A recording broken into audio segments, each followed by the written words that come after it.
কে কতটুকু ফেমাস, কে কতটুকু পরিচিত, কার অবস্থান কি, এটা আমার বিষয় না। আজমপুরে আপনি কতগুলা বাড়ির মালিক, এটা আমার বিষয় না। আমার বিষয় হলো আল্লাহর কাছে আপনি ফেমাস কিনা, এটা ভাবেন। রসুলের কাছে ফেমাস কিনা। মনে উঠলো এই জন্যই বলতেছি, এক বাবা পর্যটক এলাকায় বসে বসে কাঁদতেছিল। তো একজন জিজ্ঞাসা করতেছিল, বাবা তুই এই জনসমুদ্রের ভিতরে বসে কাঁদিস কেন? তো বাবা বলতেছিল, বলবো? বলছে বলো। বলছে আল্লাহ মাফ করতে চাইতেছে, কিন্তু এই জনসমুদ্রের দিকে তাকাইলে দেখা যায় একজনও মাফ চাইতে রাজি না। অথচ 24 ঘন্টা আল্লাহ মাফ চাওয়ার জন্য প্রস্তুত, মাফ করার জন্য প্রস্তুত। 24 ঘন্টা। নাইলে এই হাদিস কেন আসতো, ইয়াদাহু ইয়াবসুতু ইয়াদাহু নাহারান হাত্তা ইয়াতুবা মাসিআল লাইল। আল্লাহ ডাকতেছে রাতের অন্ধকারে, যে গুনাহ করছিস আমি সারাদিন হাত প্রসারিত করে আসি, মাপ চাইতে দেরি, মাপ করতে দেরি করব না। আবার রাত্রে হাত প্রসারিত করেন, হাত্তা ইয়াতুবা মাসিআন নাহার। দিনের নাফরমান যেন রাত্রে আল্লাহর কাছে তওবা করে। তো বাবা বলতেছিল, ডাকতে তো আছে মাফ করার জন্য, কেউ তো মাফ চায় না, এই জন্য আমি কান্না করতেছি। 2 দিন পরে দেখা গেছে ওই বাবাই কবরস্থানে বসে কাঁদতেছে। তো ওই ব্যক্তি জিজ্ঞাসা করতেছে, বাবা 2 দিন আগে দেখলাম তোকে পর্যটক কেন্দ্রে বসে কাঁদতে, আজকে তুই কবরস্থানে কাঁদিস কেন? তো বাবা বলতেছে, বলবো? বলছে বল বাবা। বলছে চোখে দেখতেছি কবরবাসী মাপ চাইতেছে 24 ঘন্টা, কিন্তু একবারও তাকায়া দেখে না।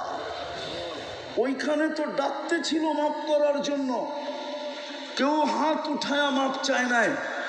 এইখানে সবাই মাপ চাইতেছে কবরস্থানে, সবাই, যে মালিক মাফ করে দেয়।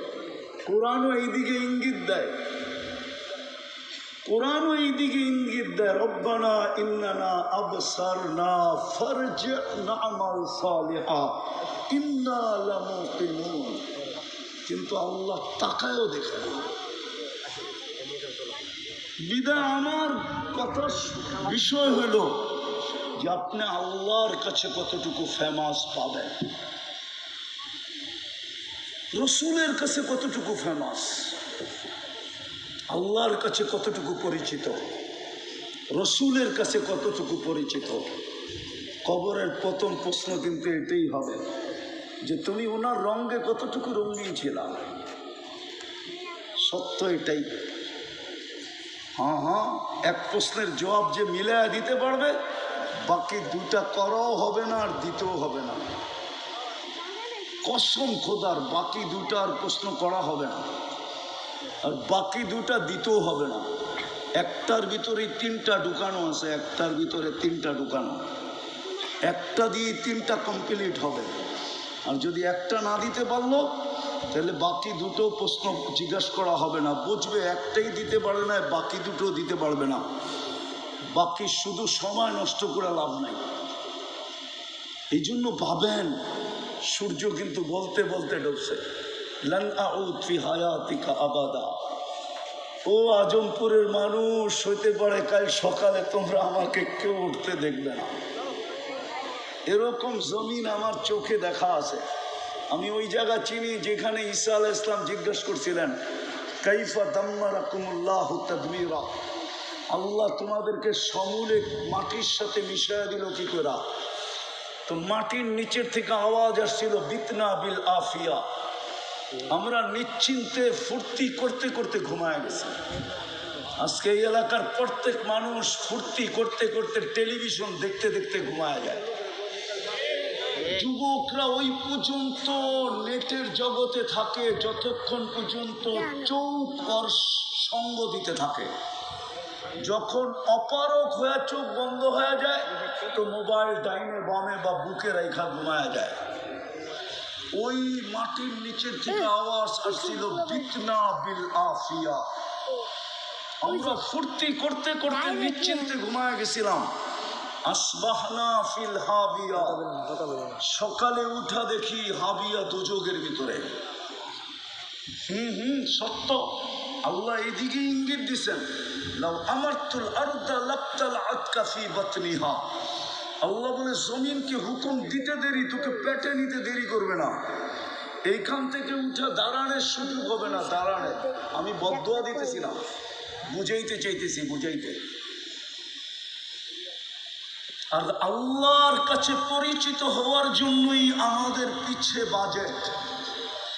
ডেলি আল্লাহ বাজেট ব্যয় করতেছেন, বাজেট। এক দেশের সরকার জনগণের জন্য কয় টাকা বাজেট ব্যয় করে? কয় টাকা?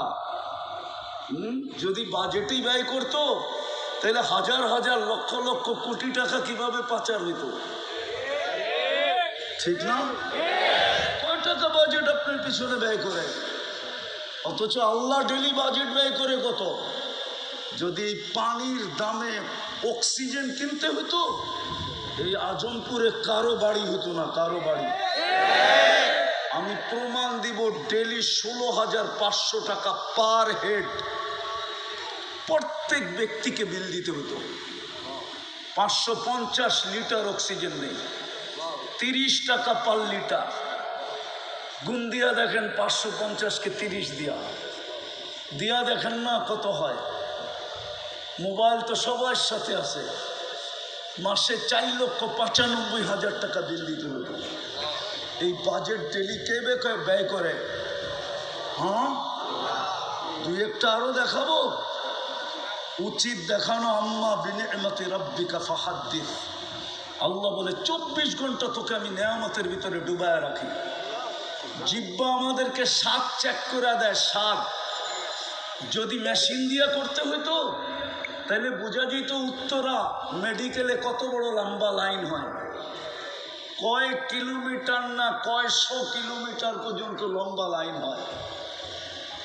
যদি স্বাদ মেশিনে চেক করতে হতো তাইলে উত্তরা মেডিকেলে, বাংলাদেশ মেডিকেলের লাইন 200-400 কিলোমিটার লম্বা হতো।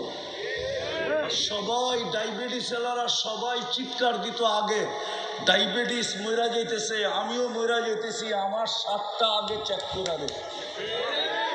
নাইলে ফ্রিজের মতো, ওয়াশিং মেশিনের মতো একটা মেশিন প্রত্যেকের ঘরে কিনা রাখতে হতো স্বাদ চেক করার জন্য। তাইলে বোঝা যেত যে স্বাদ চেকিং মেশিনের দাম কত। হ্যাঁ, আবার এটাও হইতে পারতো, আমাদের দেশে সচরাচর দেখা যায় হাসপাতালে রিপোর্ট ভুল হয়, হইতেও পারতো ওই মেশিন আপনাকে ভুল রিপোর্ট দিয়া পচা জিনিস খাওয়ায় দিত, আর ওদিক দিয়া খাইতে দেরি, ফুড পয়জন হইতে দেরি হতো না। দৌড় দিতেন হাসপাতালে, ওখানে যায় আবার 10 পেটি। পেটি চিনেন? না না না, চিনেন না। ব্যবসায়ী পেটি চিনেন? পেটি কি? পেটি কি? দুর্মিয়া ব্যবসায়ীরা পেটি বলে এক রাত্রে, তো দেখা যেত 10 লাখ গেছে এক রাত্রে। অথচ আপনার জিহ্বায় তো আজ পর্যন্ত ভুল রিপোর্ট দিল না। আমি আপনারটা নিয়ে ভাবি না, আমারটা নিয়ে ভাবি যে আমি তো সারাদিন পান খাই, পারলে ঘুমের মধ্যেও খাই, কিন্তু আমার জিহ্বা তো আজ পর্যন্ত ভুল রিপোর্ট দিল না। তিতাটাকে তো তিতাই বলতেছে, মিষ্টিটাকে তো মিষ্টিই বলতেছে, ঝাল বেশিটাকে তো ঝাল বেশিই বলতেছে, সুস্বাদুকে সুস্বাদুই বলতেছে, অসুস্বাদুকে অসুস্বাদুই বলতেছে। আমার জিহ্বা তো আজ পর্যন্ত ভুল রিপোর্ট দিল না আমাকে। এই বাজেট কে ব্যয় করে? হ্যাঁ, এরকম এই শরীরটাকে খুইলা দেখানো যায়। বাজেট এই জন্য ব্যয় করতেছিলেন আমরা যেন আল্লাহর কাছে ফেমাস হই, দুনিয়ায় না।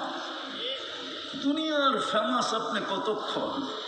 কবির কথাই তো সত্য, আজল্লে না ছোড়া কিসরা না দারা, उसी से सिकंदर सा फाते भी दिहारा, हर एक लेके क्या क्या हसस सुधारा, परा रह गया यही ठाट सारा, আহসান মঞ্জিল আছে, নবাব আহসানুল্লাহ নাই। লালবাগ কিলা আছে, মালিক নাই। সোনারগাঁ আছে, ঈশাখানা। ঐতিহ্য আছে, মালিক নাই। হাজারো ঐতিহ্য আছে। ওদের কেস চলতেছে ভাওয়ালের, ভাওয়াল রাজার জমিন নিয়ে কেস চলতেছে বাংলাদেশ কোর্টে। কিন্তু কেস চললে কি হবে? ভাওয়াল রাজা নাই। আমরা একদিন থাকবো না। তারপরে কবি আরো সুন্দর বলছেন, बचपन ने बरसों खिलाया जवानी ने मजनू बनाया। এক সময় ছিল লুঙ্গি মাথায় বাঁধলেও কেউ কিছু বলতো না, না পড়লেও কেউ কিছু বলতো না, বলতো বাচ্চা। মাও সকালে উঠে হাসতো, তুই কই, তোর লুঙ্গি কই। মনে হয় হুজুররা বোঝে টোঝে না, বাচ্চা ছিল না তো কোত্থেকে বুঝবে। সকালে মাও বলতো তুই কই, লুঙ্গি কই, কেউ কিছু বলতো না। কিন্তু জওয়ানি যৌবন আসতে দেরি, মাতাল হতে দেরি হয় না। রাখবো না যুবক, অথচ তোমাকে আল্লাহ দাম দিতে চেয়েছিলেন। আমি একটা হাদিসের অংশ শোনায়া দিই। হাদিসে কুদসিতে আল্লাহ বলছিলেন, লাউলা শাবাবা কুশা। ওই যুবক যদি জমিনে না থাকতো, যে আল্লাহর ভয়ে নিজেকে লজ্জাপতির মতো গুটায় নিছে, আল্লাহ বলে লাজালতু সামা হাদিদা, আমি আকাশকে লোহার বানায় দিতাম। আল আরদা সাফসাফা, জমিনকে তামা। আল আরদা রামাদা, মাটিগুলোকে বালুতে রূপান্তরিত করে দিতাম। ওমা আনজালতু মিনাস সামাই কাতরা, কেউ কোনোদিন আকাশ থেকে একটা বৃষ্টির ফোঁটা দেখতো না। ওমা আম্বাত্তু মিনাল আরদি হাব্বা, জমিন থেকে একটা শস্যের দানা কখনো উৎপন্ন হতো না। বাল আনজালতু আলাইহিমুল আযাবা সাব্বা, একের পর এক আযাব দিয়ে আমি ধ্বংস করে দিতাম। কিন্তু যুবকের জন্য পারি না। কিছু যুবক আছে যে লজ্জাপতির মতো আমার ভয়ে নিজেকে গুটায় নিছে, কখনো মাথা উঠায় তাকাই না, সারাদিন মাথা নিচা করে দেখতে দেখতে যায়, ডাইও দেখে না, বামেও দেখে না। লজ্জাপতির মতো নিজেকে আমার ভয়ে কুটায় নিছে। ওরা যদি না থাকতো, এইবার বাবু যুবক, ওই যুবকের দাম কত আল্লাহর কাছে? আরে বাবু না, দুনিয়ার মানুষের কতক্ষণ দাম দিতে জানে। বলে দিলে তো আমার দেশের উপরেই লাগবে, ঠিক না? বলবো হ্যাঁ হ্যাঁ।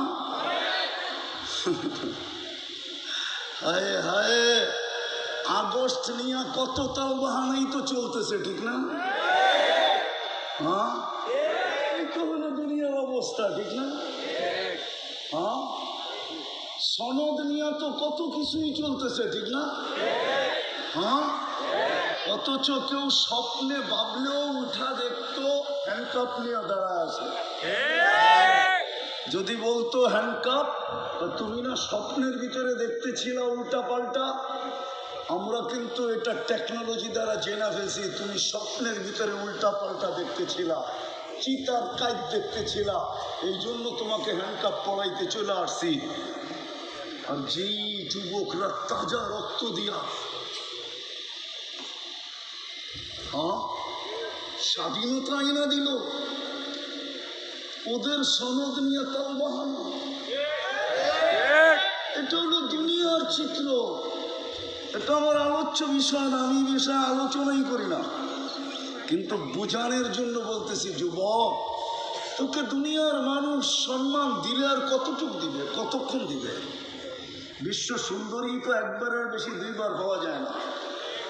হ্যাঁ, তুমিও তো আকর্ষণের পাত্র কতক্ষণ? যৌবন আছে যতক্ষণ। বা তোমার কাছে নাইলে একটা বাংলা প্রবাদ বাক্য শোনায় দেব। দারিদ্রতা যখন দরজা দিয়ে ঢোকে, ভালোবাসা জানলা দিয়ে পালিয়ে যায়। কতক্ষণ তুমি আকর্ষণের পাত্র? যতক্ষণ ফুল দিতে পারবা, হোটেলে বসে খাওয়াইতে পারবা, পার্সেল দিতে পারবা, আর পায়ে তেল মালিশ করতে পারবা যে আমার একটু লেখা দে না, I.ইউ,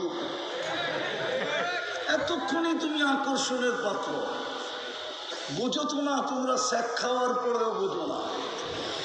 14 তারিখ আইলে আবার যেমনটা সেমন হয়ে যাবে, ঠিক না? তওবা করো, তওবা তওবা, যে না আর কোনোদিন করবো না। করবা? হ্যাঁ? আরে যুবক, তোর কপালে যেটা লেখা আছে ওটা আসবেই আসবে।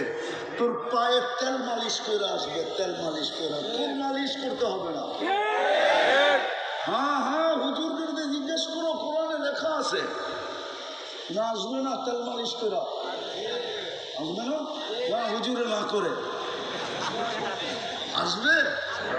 তাইলে এত তেল মালিশ কি আর বারবার শেখ খাওয়া কি? আমি বুঝাইতেছিলাম যেটা,